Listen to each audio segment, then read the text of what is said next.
کر رہا ہوں. جناب ابراہیم آئے تو بت توڑے اور مندر کو برباد کیا. میرے کریم آقا آئے تو کعبے سے بتوں کو توڑ کے باہر نکالا کہ نہیں نکالا نا.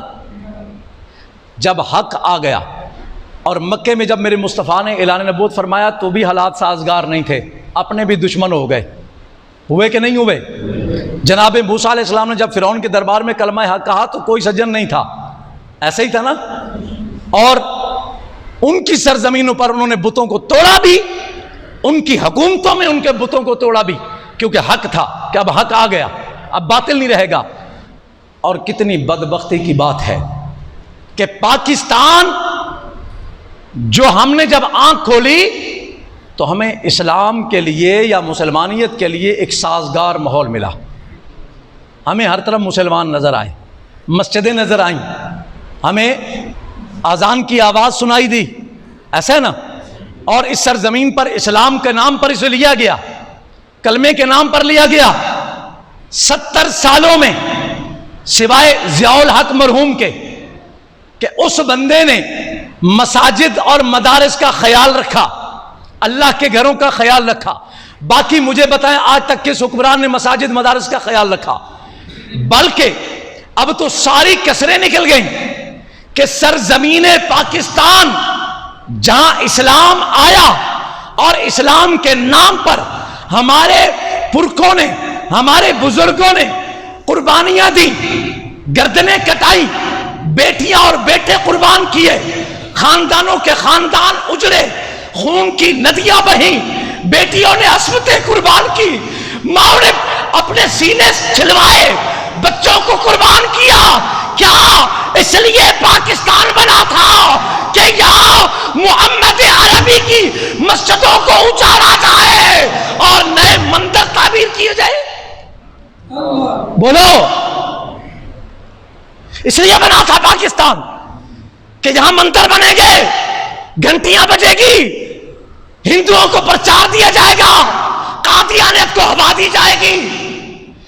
او بے غیرت حکمرانوں، او کمینے ہو، اگر کمینوں کو چند روز کی اللہ عزت دے تو بچا کے رکھو، بچا کے رکھو. ہم کسی تمہاری طاقت سے نہیں ڈرتے، ہم تمہاری طاقت سے نہیں ڈرتے، ہم تمہاری حکومت سے نہیں ڈرتے. اور بزدل بغیر تو پاکستان محمد عربی کا ملک ہے. مسجدوں کو شہید کر رہے ہو، مدارس پر پابندیاں، نمازیں پڑھنے پر پابندیاں، اذانوں پر پابندیاں، اور جمعہ کے دن اللہ کے ذکر کو بلند آواز میں بیان کرنے پر پابندی. اور ان کے لیے کبھی سکھوں کے لیے کیا کہتے ہیں اسے، کیا بنائے انہوں نے ابھی پچھلے دنوں، گردوارے بناتے ہو. اور کبھی ہندوؤں کے لیے مندر، اور وہ بھی اسلام آباد میں جس کا نام ہی اسلام آباد ہے، دارالخلافہ میں، اور ان کے لیے بجٹ رکھتے ہو. پرویز الہی صاحب کو میں سلام کرتا ہوں، سپیکر پنجاب اسمبلی کو. انہوں نے کل یہ بیان دیا، انہوں نے کہا کہ نہ اسلامی طور پر ہمیں اسلام اجازت دیتا ہے، نہ آئین پاکستان اجازت دیتا ہے. ٹھیک ہے، اقلیتوں کے حقوق ہیں، ہم جو ان کے پرانے مندر ہیں، حکومت کی ذمہ داری یہ ہے کہ انہیں کسی بھی شرپسندی سے بچائے، کہ بھی کوئی ان کے مندروں کو جا کر ان کی توہین نہ کرے، وہ ان کے مذہبی جگہ ہیں. لیکن اسلام اور آئین پاکستان یہ تو نہیں کہتا کہ ہم ان کے مندر بنا کے دیں یا نیا مندر کوئی تعمیر کر کے دیں. یہ تو اللہ کے ساتھ مقابلہ کہ مسجدوں کا خیال نہیں، مسجدیں بند کر رہے ہو، مدارس بند کر رہے ہو.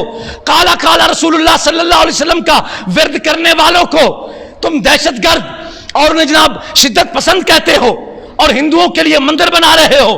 اور پرویز الہی صاحب نے یہ بھی بتایا کہ ہمیشہ حکومتوں میں چرچوں کے لیے، مندروں کے لیے، اور سکھوں کے وہ گردواروں کے لیے ہمیشہ بجٹ رکھے جاتے ہیں. ہمارے دیے ہوئے ٹیکس میں ہمارے حلال کے پیسوں سے بجٹ رکھے جاتے ہیں سال کے کہ جناب ان کے مندروں کو مرمت کی جائے گی، زیب و آرائش کی جائے گی، لیکن آج تک کسی حکومت کے بجٹ میں سوائے ضیاء الحق کے، باقی سب کی بات کر رہا ہوں، آج تک کسی نے بجٹ میں کسی مسجد کے لیے کوئی فنڈ رکھا کہ خستہ حال مساجد کو حکومت بنائے گی، ان کی تزئین و آرائش کرے گی؟ نہیں۔ یہ کیسا ملک ہے، یہ کیسے حکمران ہے کہ ملک اسلامی، عوام 22 کروڑ کلمہ پڑھنے والے، اور مساجد اللہ کے گھر کے لیے تم وہ بل بھیجتے ہو بجلی کے جو کمرشل ایک کاروبار کا بل ہے۔ مجھے بتاؤ مسجد میں کون سا کمرشل ہوتا ہے؟ مسجدوں کو کمرشل بل آ رہے ہیں، اور گردواروں کو مفت بجلیاں دی جاتی ہیں۔ مسجدوں کو اگر خستہ حالت ہے تو کبھی کسی نے محکمہ اوقاف پورے پاکستان کے درباروں کی کمائیاں اور مساجد کو لوٹ کر کھا رہا ہے، کبھی مساجد کو تعمیر نہیں کیا، کسی خستہ حال مسجد کی جا کر پرسائش نہیں کی، کبھی جا کر یہ نہیں پوچھا کہ غریب علاقے کی مسجد غریب کمیٹی ہے، یہ کیسے اپنے امام کو تنخواہ دیتے ہوں گے، یہ کیسے بجلی کا بل بھرتے ہوں گے، کبھی یہ خیال نہیں آیا، اور ان کے مندر کروڑوں اربوں روپے جیبوں سے لگا کر بنا رہے ہو۔ یہ منظور ہے تمہیں؟ بولو کہ سرزمین عرب پر میرے محمد نے بتوں کو توڑ کر بتایا کہ اسلام آ گیا۔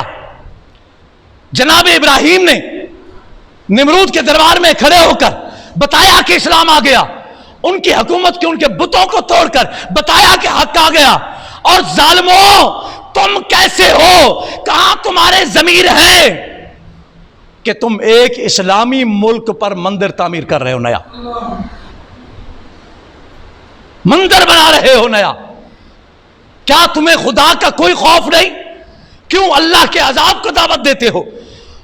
تمہیں تو ایک کروڑے نے بچھا کے رکھ دیا ہے، اگر وہ خدا ایک تیز آندھی چلا دے تو کہاں ملو گے تم؟ بتاؤ نا، ایک تیز آندھی چل جائے تو تمہارے بڑے بڑے محل اڑا کے رکھ دے، اس خدا کے کو للکار رہے ہو کہ تو نے یہ پاکستان ہمیں دیا، ان پرکھوں کے خون کو کیا جواب دو گے؟ ان خاندانوں کو جو آج بھی پاکستان میں موجود ہیں، جو ہجرت سے آئے تھے، اور وہ بوڑھی مائیں جن کی جوانی اور بڑھاپے گزر گئے، انہوں نے بچوں کو نہ دیکھا، بلکہ وہ منظر ان کی آنکھوں میں ہے کہ کیسے ان کے بچوں کو ان کے سامنے ان کے گلے کاٹ دیے گئے۔ اور یہ کیسا امن ہے، اور بزدل بغیرتوں یہ کیسا امن ہے کہ وہ تمہاری بابری مسجد شہید کر دیں، وہ تمہارے قرآن جلا دیں، وہ کشمیر میں نواسے کے سامنے نانے کو قتل کر کے اس کے سینے پر معصوم بچے کو بٹھا کر دنیا کو بتائیں کہ ہم ان کے ساتھ یہ کر رہے ہیں، کشمیر میں ماؤں بہنوں کی عظمتیں اور عصمتیں لوٹ رہے ہیں، ہندوستان میں مسلمانوں کو قتل عام کر دیا جائے، اور تم ان کے لیے مندر بنا رہے ہو۔ وہ تمہاری مسجدیں خدا، سچے خدا کے گھر کو شہید کریں، اور تم ان کے بتوں کو پروان چڑھاؤ۔ پچھلے سال وہ خسرا ملنگ بلاول وہ پہنچ گیا ان کے مندر میں، اور جا کر اس نے ہاتھ جوڑ کر آگ کی پوجا کی جیسے وہ کرتے ہیں۔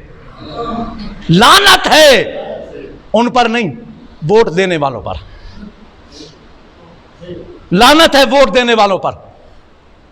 اصل بغیرتی کی جڑ ہم وہ لوگ ہیں جو ان کو ووٹ دیتے ہیں، اصل دین کے دشمن ہم لوگ ہیں جو ان کو ووٹ دیتے ہیں، اور یہ آ کر اسلام کی بجائے ہندو ازم کا پرچار کرتے ہیں، قادیانیت کا پرچار کرتے ہیں، اور جناب مندروں میں جا کر کبھی ان کو مسجد میں جاتے دیکھا ہے کہ جی آج ختم قرآن کی محفل تھی اور وزیر اعظم کسی مسجد میں گیا ہو، صدر گیا ہو، وزیر اعلیٰ گیا ہو؟ کیسے، کیا جواب دو گے خدا کو؟ آپ کہو گے جی ہم اکیلے تھوڑی ہیں، پوری پاکستان، اللہ نے پاکستان کا تم سے سوال نہیں کرنا، اللہ نے تم سے تمہارا سوال کرنا ہے۔ تم نے کیا کیا؟ تم نے کیا کیا؟ اب مجھے بتاؤ کہ کیا اس مندر بننے پر آپ راضی ہو؟ اونچی بولو۔ نہیں راضی نا؟ یہ مندر نہیں بننا چاہیے، اور مندر یہ کوئی دنیاوی معاملہ نہیں ہے، یہ پیور ہماری توحید کا معاملہ ہے، پیور ہمارے مذہب کا معاملہ ہے۔ ہماری انڈیا سے کیا لڑائی ہے؟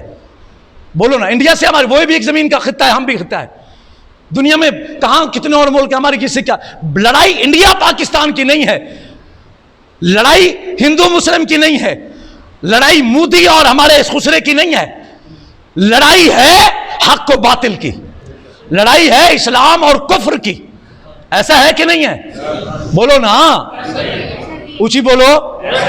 لڑائی اسلام اور کفر کی ہے نا جی. لڑائی عمران بھائی حق و باطل کی ہے نا. حاجی صاحب لڑائی کس بات کی ہے؟ زمین کے خطے کی نہیں ہے، ہماری ثقافت اور معاشرت کی نہیں ہے. ہم تو وہ ہیں، ہم تو ان کے غلام ہیں، ان کے غلام ہیں. خدا کی قسم جو غزوہ خندق میں ایک ایک کھجور کا کر پیٹ پہ پتھر باندھ کر دشمن کے سامنے کھڑے ہو گئے تھے، ہم تو ان کے غلام ہیں. ارے ہماری لگوں میں کس کا خون آ گیا؟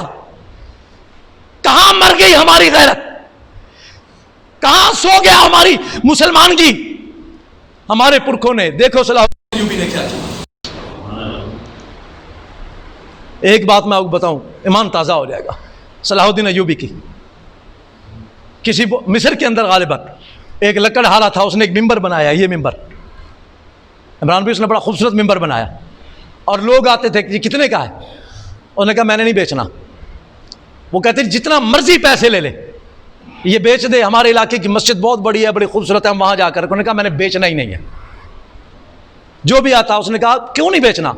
اس نے کہا یہ میں نے مسجد اقصیٰ کے لیے بنایا ہے. کس کے لیے بنایا ہے؟ یعنی ہمارا پہلا قبلہ جو آج پھر یہودی قبضہ کر گئے. فرمایا میں نے اس کے لیے بنایا ہے. اس وقت وہ قبضے میں تھی، تو جب یہ آزاد ہوگی یہ ممبر میں وہاں رکھوں گا. اب جو بھی آتا وہ چپ کر کے سن کے چلا جاتا. ایک دن ایک بچہ آیا 10-12 سال کا، انہوں نے کہا چاچا سنا ہے میں نے کہ یہ تم نے بڑا اچھا بنایا ہے پر تجھے بیچتا نہیں. انہوں نے کہا ہاں. انہوں نے کہا بیٹا میں نے اسے مسجد اقصیٰ کے لیے رکھا ہے، جب مسجد اقصیٰ اللہ مسلمانوں کے حوالے کرے گا میں اسے وہاں رکھوں گا. میں نے اپنی نسل کو بھی وصیت کر دی ہے.